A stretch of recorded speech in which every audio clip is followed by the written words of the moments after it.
All right, so good evening to all the fourth year, officially fourth year students in the College of Teacher Education. So sorry to borrow your time tonight for this orientation, but let's do it very quickly, all right? So there are a lot of questions haunting you regarding how K200 will be. Okay, so K200, this course deals with the assessment and evaluation of students in the Board of Licensure Examination for Teachers Preparedness. Its focus is on the specialization or major courses offered by St. John Paul II College. So different from K100, the focus now is your specialization. That is why you are separated now as to major. Okay? So, again, K200 is a competency appraisal course intended for fourth-year students. Its focus is on specialization or major courses in Bachelor of Elementary Education. So do we have BEd with us tonight, students? We also have special needs education and with specialization in elementary. Our BSEd major in English and mathematics. So the K200 classes will be divided into 4. So notice I am your teacher in all. In 2439A, 2439B, 2439C, and 2439D. Okay? However, that is not your actual class, ha? Gumawa lang ako ng GC, but our actual class will not be on that group chat. Okay? And then, halo-halo kayo niyan. So, hindi pwede. That is why we have another group chat. We name it K200 English, K200 Math, K200 BEd, and K200 SNED. Alright? So, yun. Okay, thank you. Next. So, what are the prerequisites of this course? Or, the prerequisites are all the major subjects. Of course, you cannot enroll in K200 for a review if you do not finish the entire specialization courses. However, with the 2018 curriculum of the SNED, kasi maraming subjects ang SNED, kasi BEd plus SNED kayo, no? So, meron pa kayo na iwan na SNED, SPENE 106 and 107. Okay?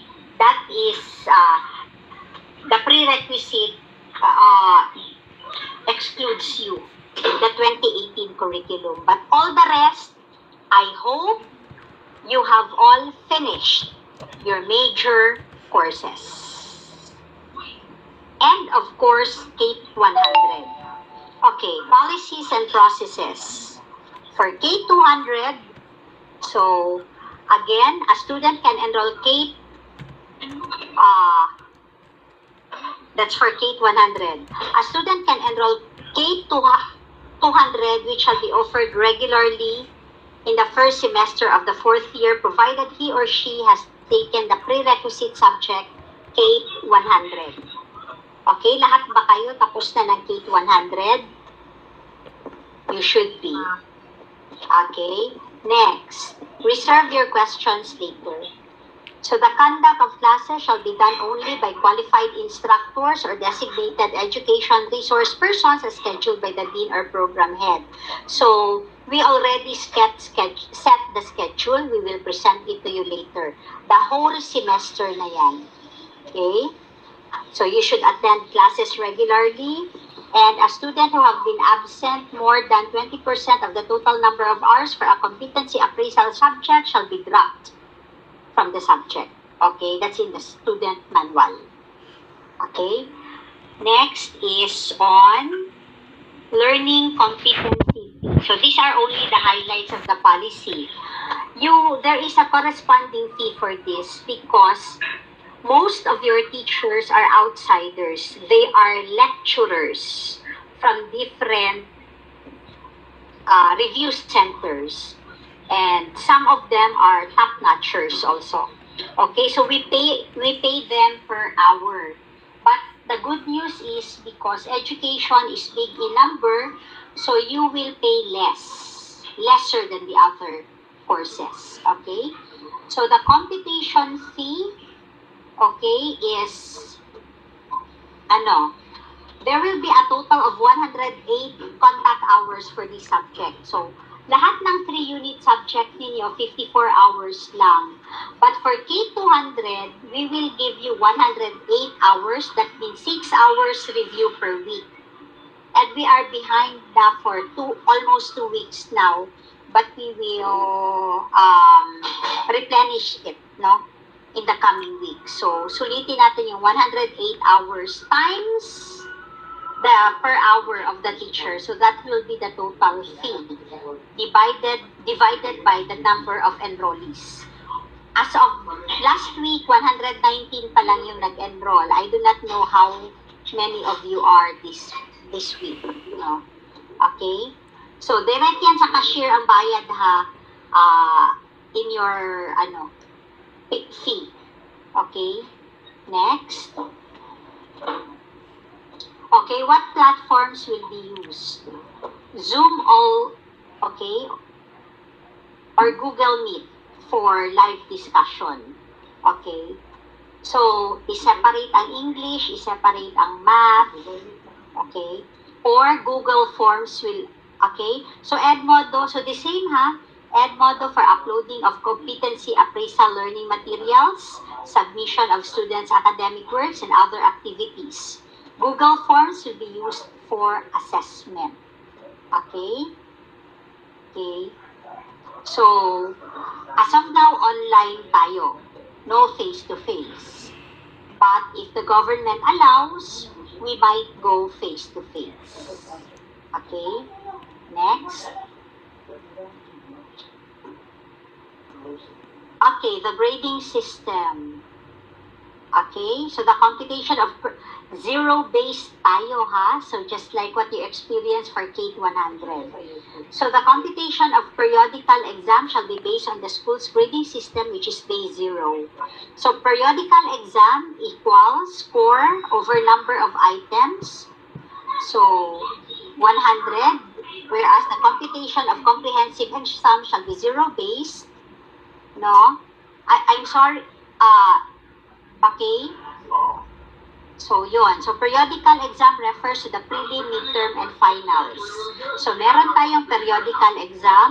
And then, for the final, we have comprehensive exam. Okay? And our comprehensive exam will cover prelim, midterm, and finals. Okay? And that will be good for 150 items. Okay?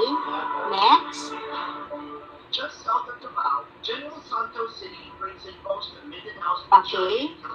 So, computation of grades for periodical exam, 40%. So, 40% and 60% for the comprehensive exam. Okay.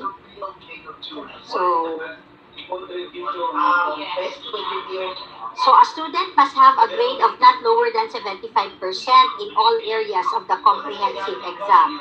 So submission of periodical grade shall be done 3 days after the scheduled exam to ensure monitoring of students' performance of the course. Okay, so if ever sa comprehensive exam ninyo you failed, no, you will be given 2 revalidations. Let's go to the next slide, please.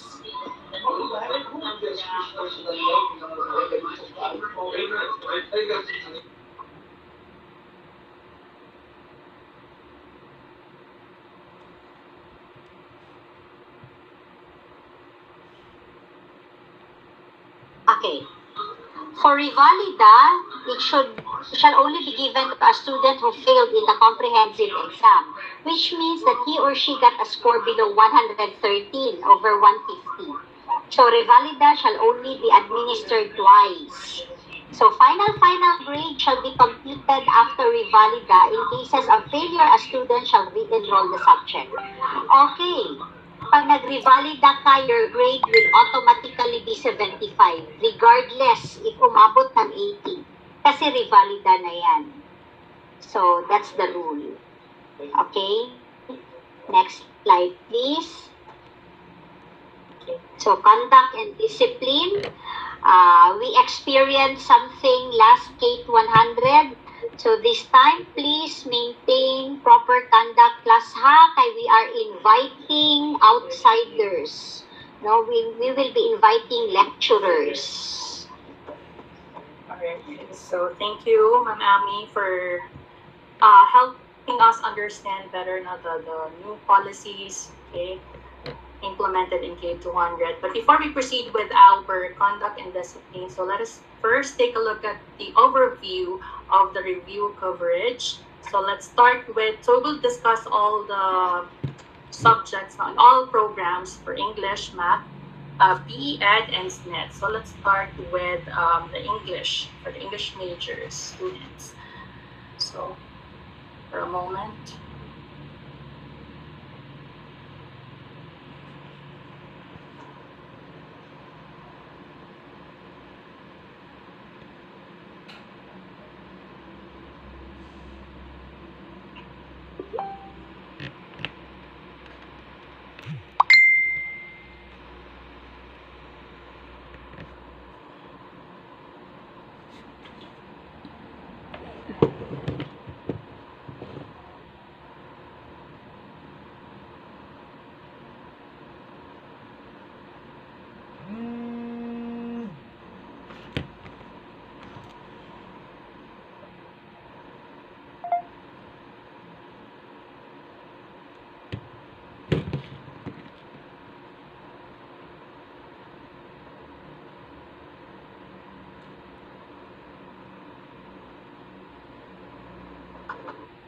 Okay, so here's the, okay, so here are the coverage for our review in English. So I have divided, or we have divided into three categories or three areas. The first area is about the theoretical foundations of language and literature, also the linguistics, and also mass communication. So for our first week, okay, we're going to discuss the introduction to linguistics, as well as the principles and theories of language acquisition and learning. Okay, and okay, followed by literate, campus journalism, technical writing, as well as the structures of English. Okay, so you might be confused, bakit may literate dito? Okay, well, related pa rin naman siya, but sometimes it's because of the availability of the lectures, no? So that's why I need to make changes with the arrangement of the subjects. It was well arranged when I started this one, but due to the availability of our lectures, again, kasi ang kinuha namin ng mga lectures is talagang yung mga top lectures, no? And of course, we really have to rely to their schedules as well. So you are lucky. You will be meeting Sir Danilo Engay. So he is top 7, no, of the licensure examination for teachers last 2015. I think it was the only top notcher in English sa UM. Kasi mahirap talaga yung i-top yung English. Okay, so you really have to read a lot, knowing that the specialization exam is really broad, no? So you really have to be a wide reader. Okay, makita ba? And then also followed by the language, culture, and society, language programs, and politics in multilingual society. So that's for the prelim. For the midterm, okay, the area focuses on literature and reading.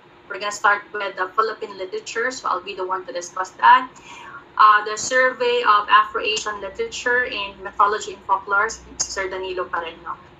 And then survey of English and American literature, okay, followed by contemporary, popular, and emergent literature, children and adolescent literature by Sir, I think there's, siya pa rin, si Sir Danilo. And also, teaching and assessment of literature studies. Okay, that's for the meet. Now let's proceed for the finals.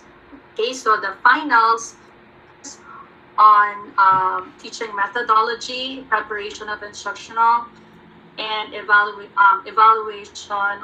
materials for English. So we're going to start with the teaching and assessment of matter skills, teaching and assessment of grammar, speech and stage arts, remedial instruction, technology for teaching and learning, and language learning materials development. Yung remedial instruction and speech and stage arts, that will be handled by Sir Daryl Imperial, our new teacher, because I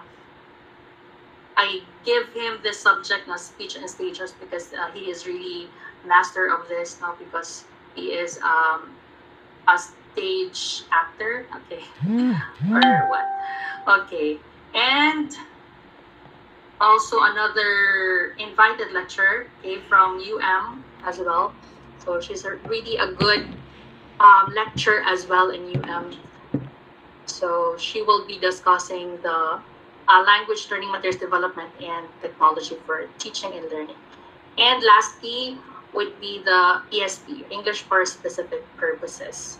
Okay, so that's the coverage for the English specialization. Now let's proceed to next is for math specialization, to be discussed by Sir Liv Mapansa.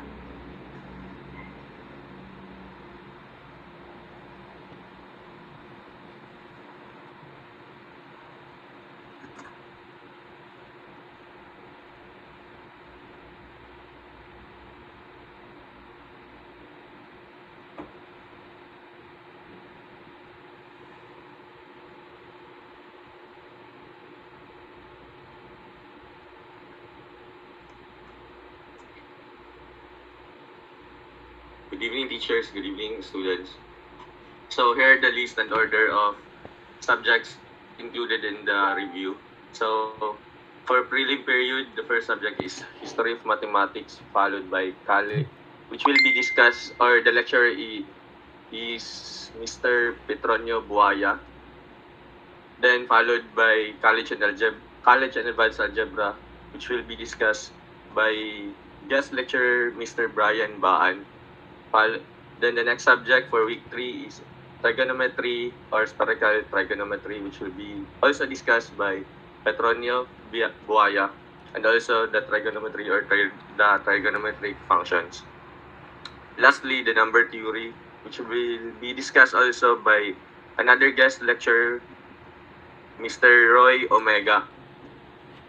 Then for midterm, then for week 5 or the 5th week is plain and solid geometry and modern geometry, which will be discussed by Mr. Arnel Messena.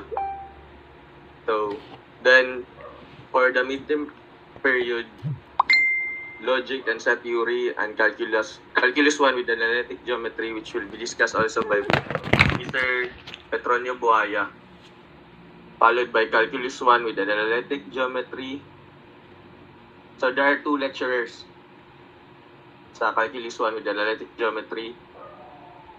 Included si Ma'am Marian K. Gallego, followed by calculus 2, which is the integral calculus, and calculus 3, which will be discussed by another guest lecturer, Mr. Roy Omega.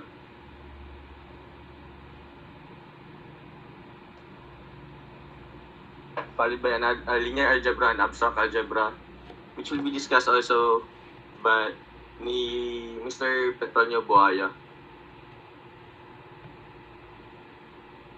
Then problem solving and mathematical investigations and modeling, discussed by another guest lecturer, Brian Baan.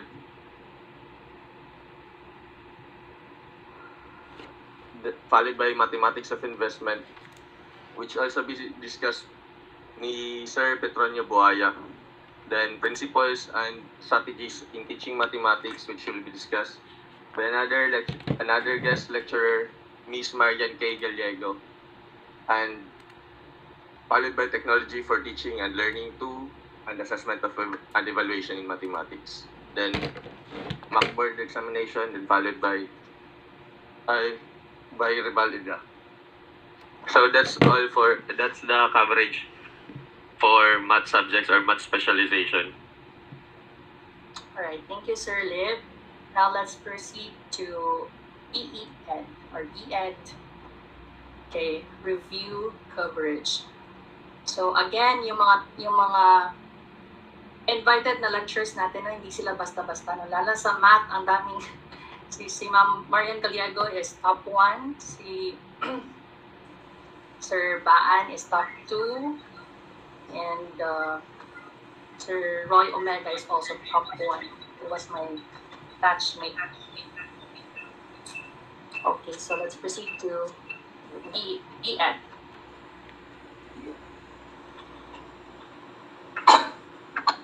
Hello, good evening. Good evening, sir. Good evening sa tanan. This is the learning plan for our K200 for the whole semester. I will discuss the prelim, midterm, and the final grades, final weeks for the one learning plan. So week 1, you will be with me sa SS 100.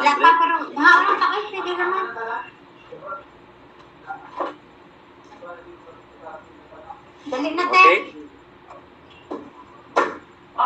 Anyway, this will be given to you, right, by Mr. Bedro. So week 1 will be with me, SS 100, that is teaching social studies in the intermediate grades. And then week 2, you will be with Miss Marian K. Gallego, that is math 100, teaching math in the primary grades. And then week 3, you will be with me again, SS 200, teaching social studies in the primary grades. Kuha siya, Philippine History and Governance. And then week 4, another math subject by Math 200 na siya by still our guest lecturer Miss Marian K. Gallego.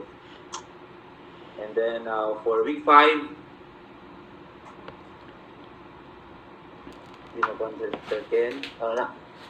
so you will be with me again now sa GMRC, Good Manners and Right Conduct.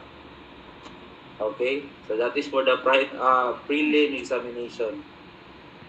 Then midterm na ta, we will be with Miss Steffi Lamalan. Okay, Wika 100 and Wika 200. That is 2 days ni siya. Okay, you will be with her. And then Saturday na po, week 8, you will be with Miss Shileto May Yara sa Music 100 ninyo. Okay? Whole day ni siya sa Sabado. So I think you really need to be inyong i-schedule with Maya inyo sa Saturdays. Week 9, Science 100, you will be with Mr. Kyle Anthony Mijares. Science 100. And then week 10, Science 200 na po, sunod. This will be with Mr. Butchik Lupo, week 10. Science 200. Then final week for the midterm is MTB MLE, Content and Pedagogy for the Mother Tongue. You will be with Mr. Michael Katarinin. This will be 2 days, 28 and 29 of October. And then midterm examination na tayo. And then finals na ta. Okay. TLE 100. Sorry, mali. Week 13, PEH 100. You will be with Miss Shileto May Yara. That is Saturday. And then week 14, TLE 100 and TLE 200. You will be with Madam Steffi Lamalan. 2 days na siya, sa week 14.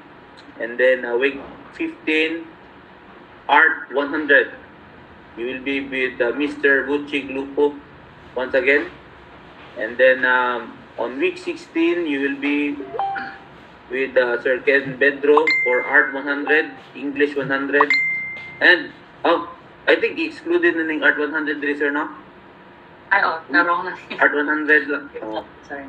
English 100 and English 200. 2 days mo with Sir Ken. And then last nga week will be with me. Once again na siya, sir. Elect 100. Kalimit ko sa nga subject. Wait lang, sir. Elect 100 agad siya. Elective, paano siguro rin? GMR. I-update na to, sir. Okay? Okay, sir. O mo siya dali sa kuan, sir?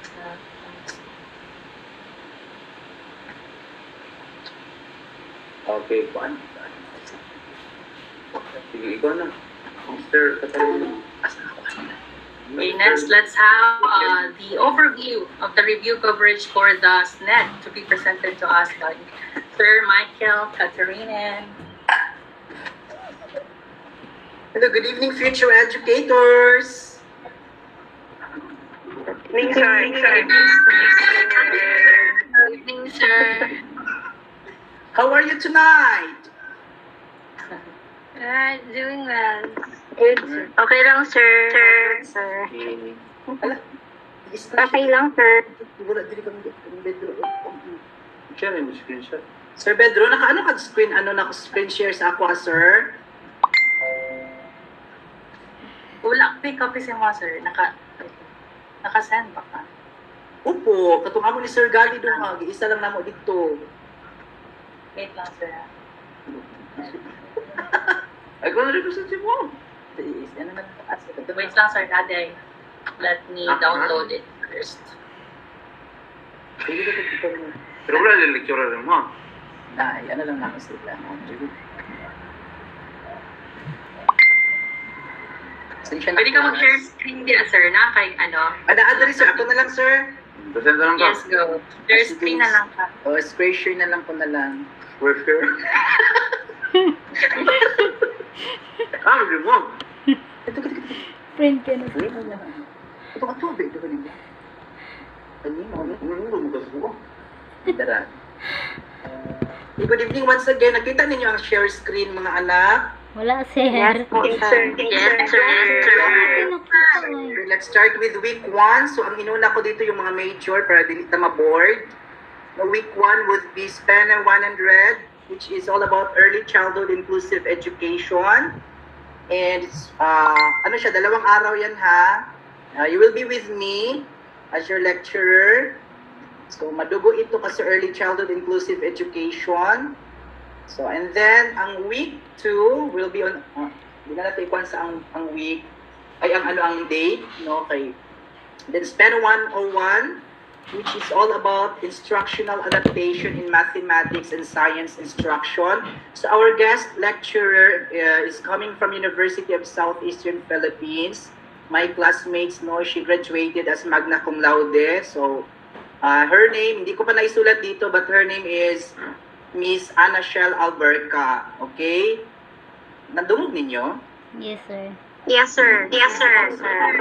Are you Yes, still in sir. a virtual room? Char lang. Next! Week 3. So, ang week 3 naman is SPENI 102, which is all about adapted physical education and recreation with additional needs.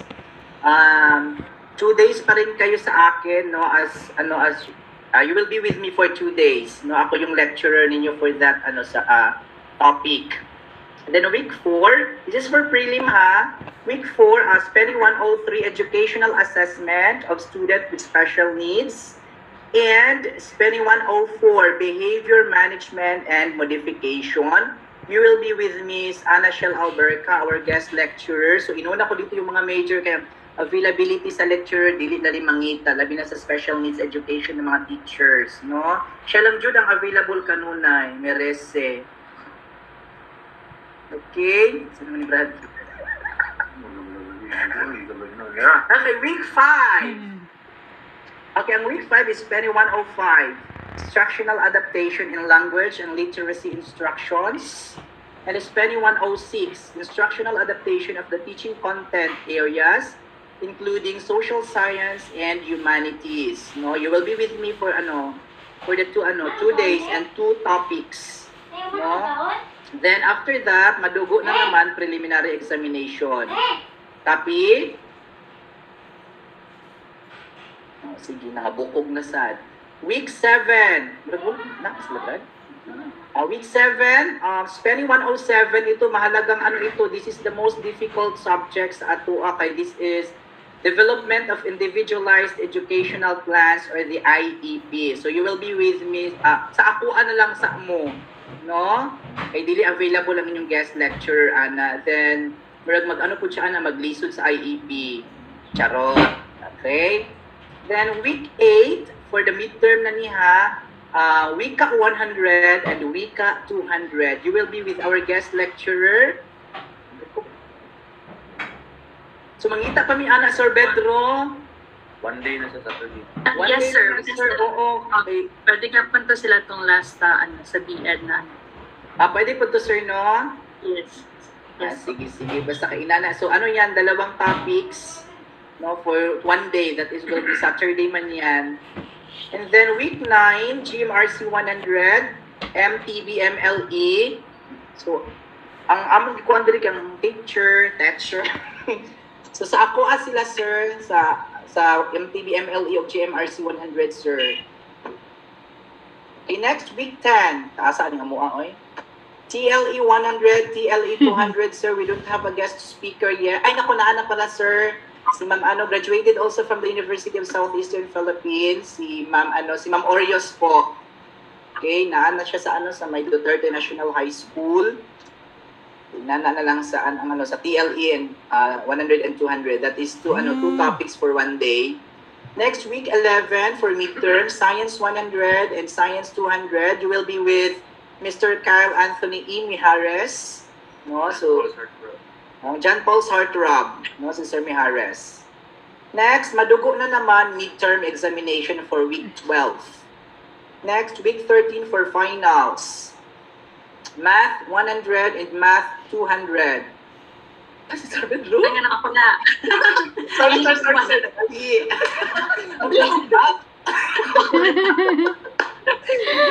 I think we can still have Ma'am Marian siguro. Ikaw na ikuha na sir, ha? Sa mga part. Sige. I think still naman. Mathematics, sir. Sige, week 14. 14? Week 14, Music 100 and PE, no? PE 100 or PEH. So, guest lecturer, sir. Nangita pa si Sir Antonio, sir. Si Mamiara na siya. Miara? Si Ma'am Yara pwede gahapon. Ato daw sir, si Ma'am Miara daw, si Sir Antonio, pwede daw diri Francisco Bustamante. Di sa F. Bangoy National High School. Next, week 15, English 100 and English, 100 yan? 200 na niya. English 100 and English 200. So, si Ma'am Idukala ni diri? Pero nga, sir ba? Hindi naman ito mga suko, sir, kaya nang-aware lang mi diri. Nabaliktad. Oo, isa diri, Brad. So, English 200. Paano kay kuha ni diri, sir, kung kinsa, sir? Pwede ikaw, sir. Isa man. Ako. Sige. Ay, ikaw, has. Basta na ka sa week 15. So, you will be with Mr. Bedro, no? Ang panggiitan sa John Paul. Okay? Oh. Next, ang week 16. Elective 100 and Art 100. Ang guest lecturer, Ani, wala kami nakakita, sir. I think sa Art 100 si Mamiara.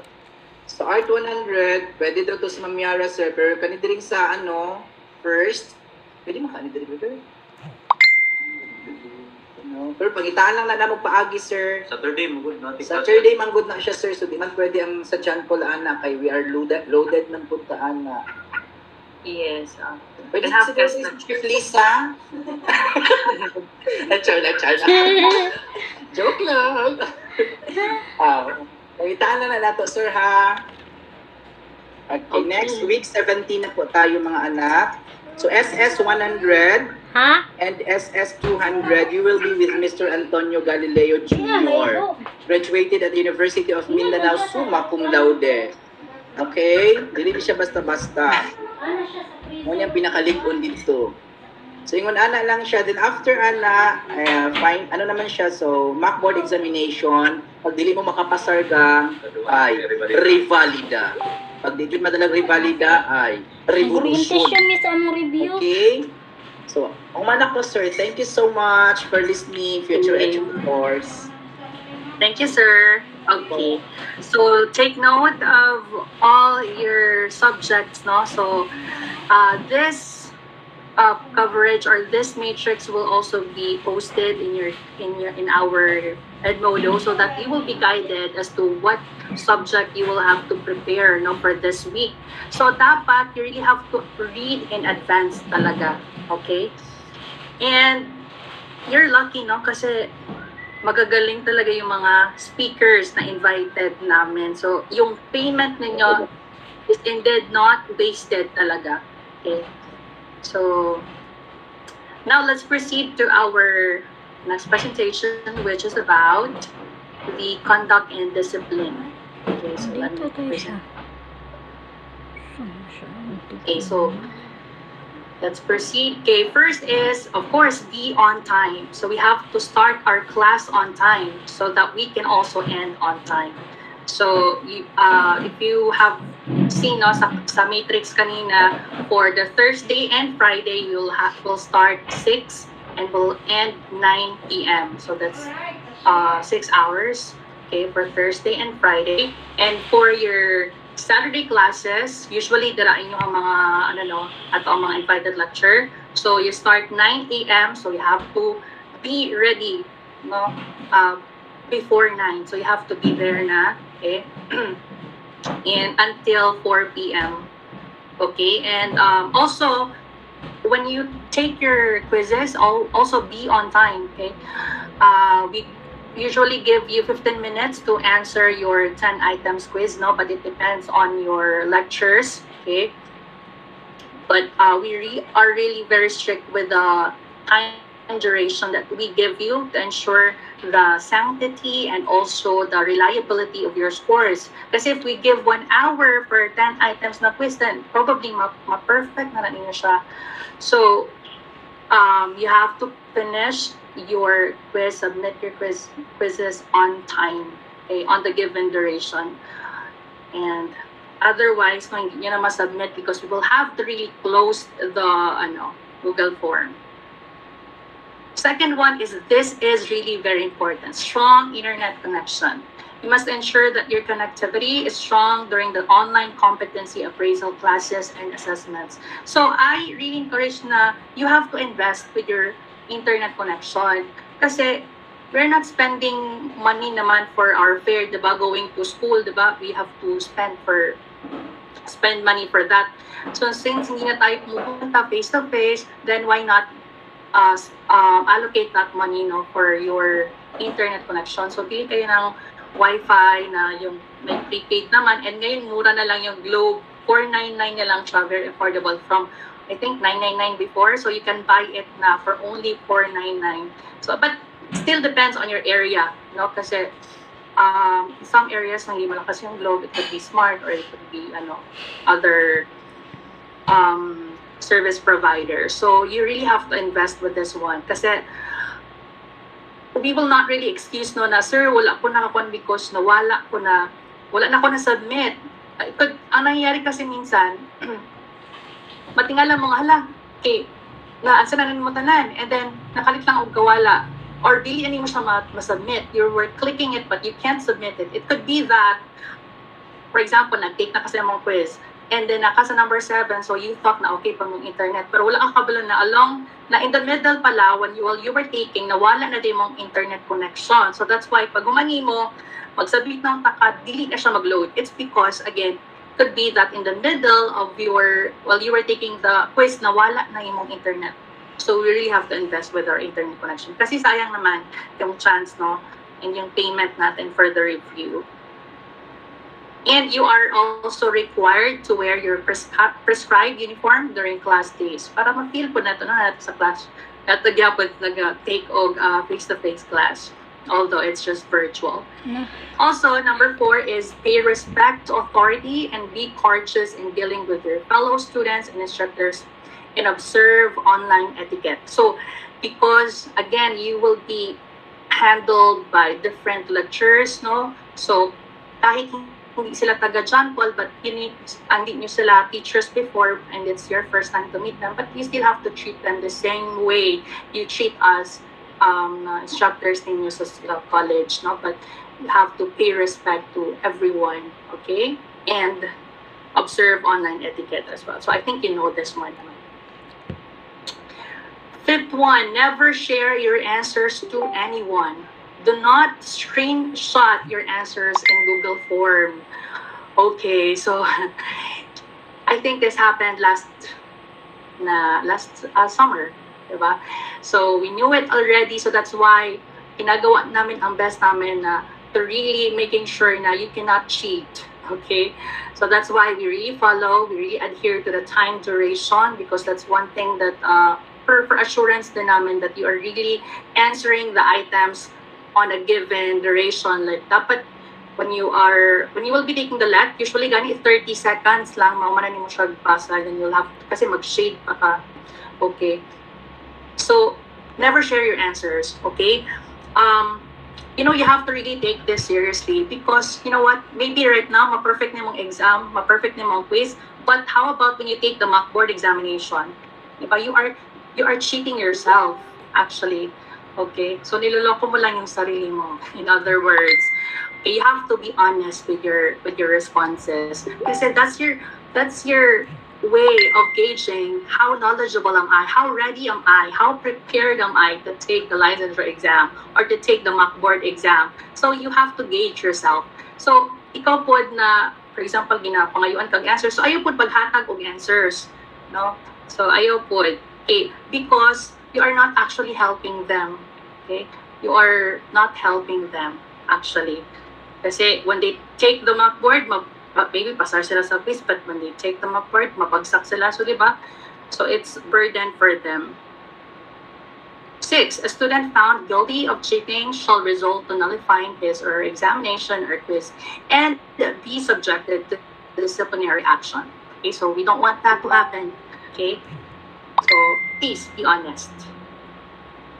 And we advise that you have to turn on your camera during the lecture or discussion, because again, we want to make sure that you are really being attentive, you are really listening, no, you're not doing anything. So focus on your lecture, on your online class, no, on our online review. You really have to focus. So that's one way for us to know that you are there sitting and you are really attentive during the discussion. And of course, no sleeping during the discussion. So, you know what? Kamo lang gyapon ang malugi, because you are paying per hour and then you're not really doing well in your review, and then na-miss na nimo ang mga discussions, no? So, sayang naman. And it's a great chance, no? Great opportunity to be handled by these very mga intelligent na mga lecturers, no? Very good na mga lecturers. Okay, and as much as possible, we also we encourage you to participate and be attentive during the discussion. Listen carefully and prepare for an oral recitation. Lalo na ninyo ang mga lecturers, no? Kanimang invite na. So, I was also one of their students before, si Sir Engel, for English. And for some of them, so na-teacher na ako sila. So I know their strategy, and you just really can't just relax in the class. No, you really have to listen because, di ba, matawagan mong name and then you will be asked and then you don't know the answer, di ba? So, ulang kaya, di ba? So, you really have to be focused. Okay? And number 10, students with scores below 6 out of 10 in their quizzes or basta below 75% o bagsak, basta bagsak. So, in any, pwede sa long quiz po, no, nabagsak ka sa long quiz. So, you will have to, or if you cannot answer the questions during the oral recitation, you will have to perform in the class. So, I think all the lecturers are going to do this one in the class. So, I've been doing this, we have been doing this in K 100 as well. So, you will have to prepare for that, no? For your performance. So, dili ko mag-perform, no? Because, that is, again, a punishment you for getting a failed score, no? So if you don't want to perform, then you have to do well in your quiz, in your quizzes and oral recitation. Okay, and I think that's it for the conduct and discipline in our online review class. Now, I think this is the last part. Okay, Sir Daryl Imperial, our newly hired teacher in English, will give us the study tips on how can we ace the mock board examination or even the licensure examination in the future. So because Sir Imperial is also a licensed professional teacher, he graduated cum laude, and so I believe he knows a lot of mga study habits, no, and that he could impart these tips to us. So let's all welcome Sir Daryl Imperial. Thank you so much, Sir Ken, for that wonderful introduction. And good evening, everyone. I hope that you're doing well. Good evening, sir. Good evening, sir. Okay, so before I go ahead and start with these study tips, which we prepared for you guys, I would like to just give you this statement that learners respond rapidly to different academic stimuli. So meaning to say, we do have different styles of learning, and it's you who should be activating your own learning. But again, these are the tips. It may apply or may not apply with your study habits. So first one, we have find a space at home conducive for learning. So first thing that you should consider is to eliminate distractions. For example, silencing your phone or any annoying background noises such as TV or radio. Okay? And you have also to check out new environment. If your parents or your siblings are too noisy in your house, you can go ahead and look for a new coffee shop spot, probably, if you have it nearby, or you may also head to the local library if it's allowed by the local library in the particular city or what have you.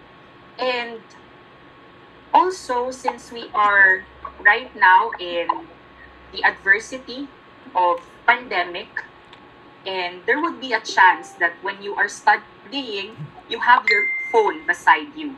So please make sure to make a pact with yourself, to avoid checking social media until your study session is over. It is very important, guys, to focus on, your goal, to focus on the present.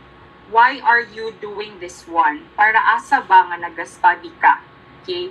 Because if you have that one, then you will get to the point where you wanted yourself to head. Okay? And you also have to, switch up your study environment. Let's say, for example, you can stay at home for now, and then later on you can go to your friend's crib, or you may go at a coffee shop or any place where you find yourself comfortable in studying. Next, we have read various BLEPP review materials. There are a lot of review materials that you can find online. But I do suggest for English majors, you have to have the PNU reviewer. It is very helpful, guys, for you to have that one because those individuals who create the examination, most of them are studying, or they studied rather at PNU. So most of the questions are circulating, or they might have rephrased the questions.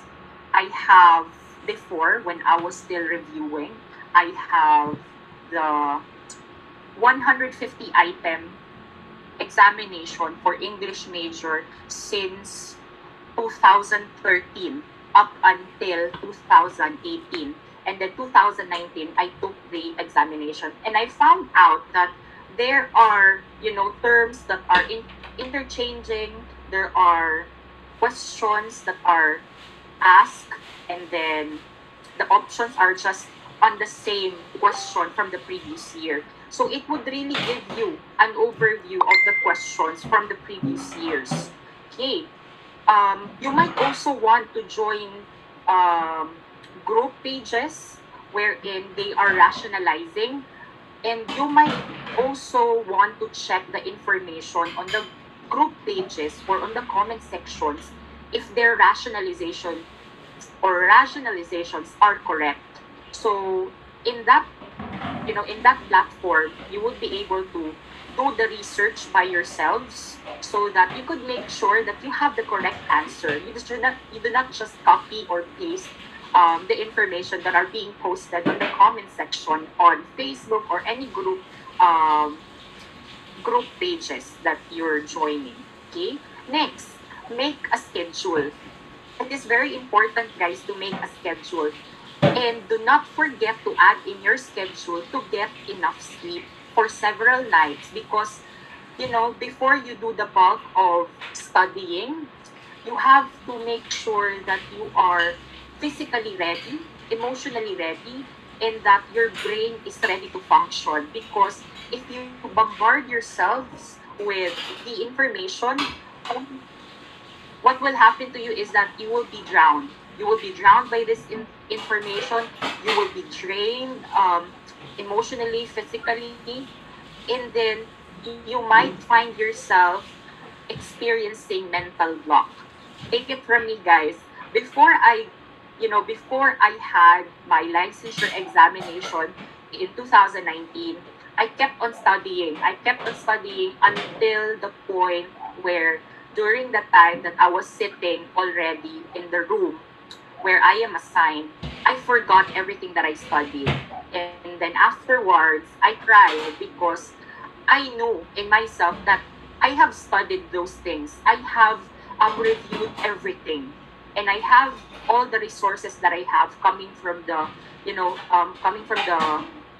learning center that I enrolled at. Okay? So again, make sure to get enough rest.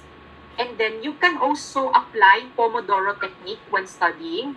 Do not continue studying for a lengthy period of time. You can pause for at least 15 minutes, okay? 15 to 20 minutes, probably that will do. But of course, once, the break time of yours is already done, you really have to get back on what you're doing. You have to get back on your task, because what will happen if you extend your break time, you will find yourself not doing anything. Okay? So I hope that you put that in mind. Next one is find your learning style. Again, like what I mentioned earlier, there are a lot of learning styles. We do have different styles of learning. And one thing, or one style probably, that applied to me when I am studying is retrieval practice. So we can utilize several practice tests coming from the reviewers that we have collected. Okay? And then we can make our own questions out of it. And then you may also want to use index cards. You might want to research and print out several materials. You can use color-coded notes. Or if you wanted to make sure that you already know the relationships of certain concepts, or foundations, especially in Prof Ed, okay, you might use diagrams or mind maps. That is very study shows that it is very effective for most students. Okay? Next, you might also want to find a study buddy. If you do not want to study by yourselves, you can look for a study buddy. You can, set schedule with your classmates, and you can do rationalization of questions by yourselves. And you do not claim everything. You do not know everything. So most probably, there are things that your study partner know, but you do not know. Or there are things that you know that he also do not know. So you get to share. You get to argue why is this the answer for this particular question. That would really help. That would let you remember what you have studied during your study period or study hours. So I think that helped you in a way. And thank you so much for listening and lending your ears. Okay, thank you, and have a great night. All right, so thank you, Sir Daryl Imperials, for all the tips that you have given us tonight. And I can 100% sure that everything, tanan tong pangingon ni Sir Daryl are really true, are really, nag-join, we're about to end. Okay, kung siya 100% na, good siya, accurate or what. So, because I have also did the same thing when I was also doing my review before. So, again, you have to really immerse yourself with different materials, because especially for English, please read as much as you can. Read many books kasi very broad, kasi nasa lang mo lagpot ang questions. And tama to patuloy ni Sir that you have to rationalize the questions yourself as well. Do not just rely on the answer of the reviewers that you can find in pwede sa mga national bookstores you can find mga dito. And rationalize it yourself, and you also have to you have to identify kung tama pa yung answer niya or really, because there are many mga mistakes put sa answer, so you really have to make sure that everything is tama. So that's why you have to study the concepts first before you go with the question. So that's really your foundation. You need to first the theories, the different concepts before you read the question, so that you could better understand bakit nag-come up ng ganito na answer. Okay? Pero opposite sa sinabi ni Sir Daryl na kinabahan siya, I was overconfident when I was taking the board exam. I was very confident. Nakulban ko, but I have this confidence in myself because I know that I have my siguro let's say 6 or 7 months or 10 months na preparation, because we also had our pre-rev in UM plus 3 months na review center. So imagine that preparation. I was very confident. I really believe in myself na I could really make it. So pag prepared ka, hindi ka talaga kumbaga you have this confidence. Makabahan ka, it's pretty normal. Nervousness is pretty normal, but when you are there and you are prepared, okay, this is the start of your preparation, ha. So dapat confident should know when you take the next year, probably next year na mag-take. So you have to be confident when taking the licensure exam, and believe in yourself and pray, of course. Ang putungin ni Sir na, you really have to take breaks. Dili po magkuhan kay, like, before what I do is I would exercise, mag-play ko mga kanang Zumba, and then we would dance. And then what makes it more fun is na ko yung mga friends ng mga study buddies. So we also do the same thing. We share ideas, we rationalize. So, lingaw ang study if you are with people who are also focused in their studies as well. So be with these people. Dili ka itong mga tao nga kanang walay focus sa study. Okay, so I think that's it. That ends our orientation program this evening. But before I will just read this quotation siguro before we end. And maybe if you have questions na pahabol, so after this na lang. So just to motivate you more. So shoot for the moon. Even if you miss, you land among the stars, according to last round. So you know what? When I take the board exam, my aim is really to to top the board exam. Di ba? Confident kayo.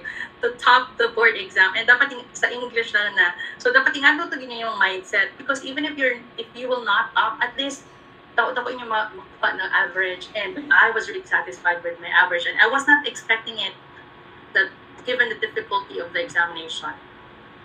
Okay, and do something today that your future self will thank you for. Ay, salamat.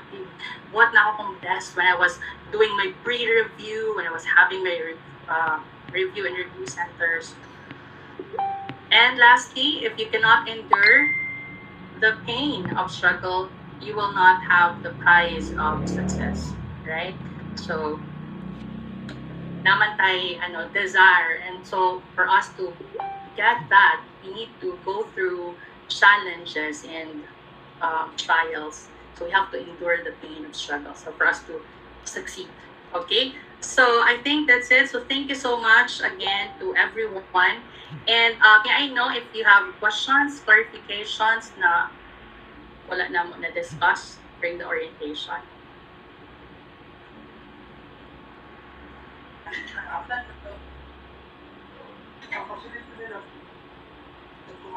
All right.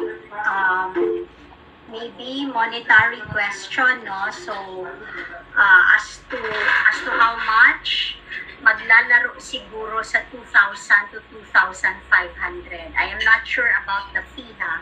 But that will be divided into 3 grading periods. Okay.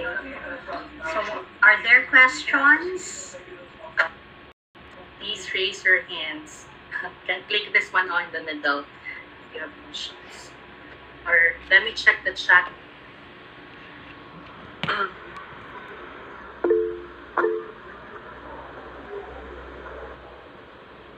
Yes, Joshua Nicerio, what's your question?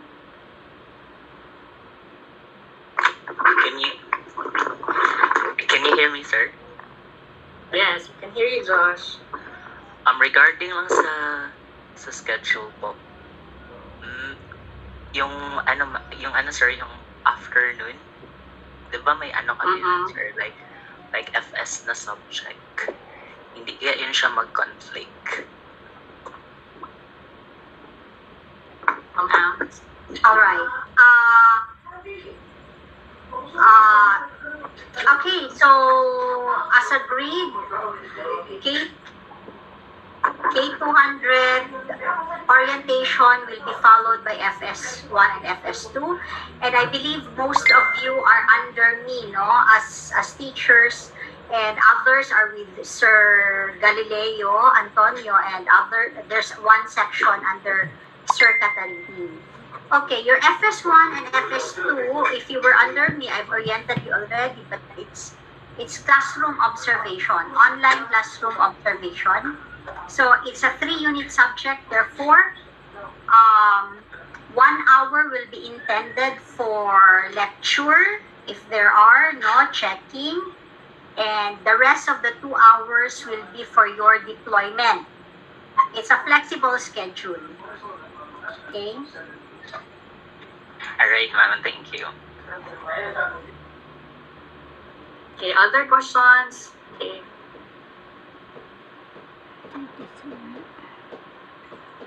So we will be deploying you as soon as things will normalize after enrollment and when senior high school are already prepared also to accept you.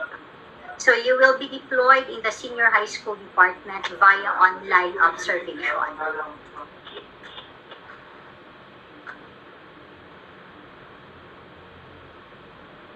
Okay, so I think wala nang question, ano? So, okay, we have another question from Maria Teresa Horos.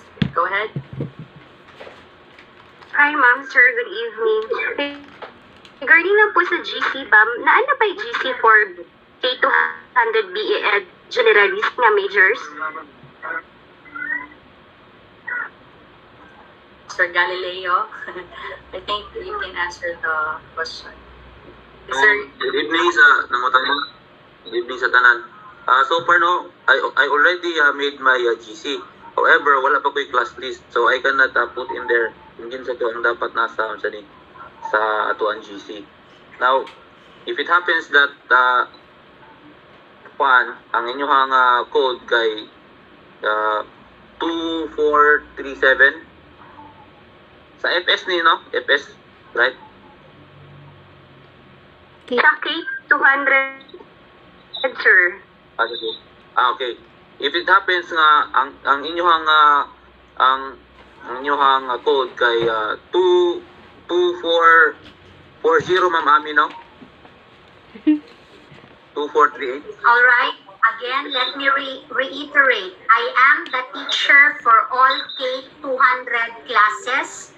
There are 4 sections, 2439A, B, C, and D. If you have noticed, there is already a group chat for that. However, I told you that is only for class purposes. The functional one is K200 English, K200 Mathematics, and there should also be K200 BE-Ed and K200 SNED. Ang tanong, Sir Gali, nakagawa ka na ba ng K200 BE-Ed? As long as I will get the list, ma'am, I will immediately create one. Okay. Or ito, may pangalan na ko sa ito. Sana may GC, ma'am, nag-create naman ko, pero wala lang ko listahan para di sa kong i-add. Sir Katarinin, SNED, K200 SNED, na ana? Turn on your mic. Doon na po, ma'am. Nandun na po lahat ng mga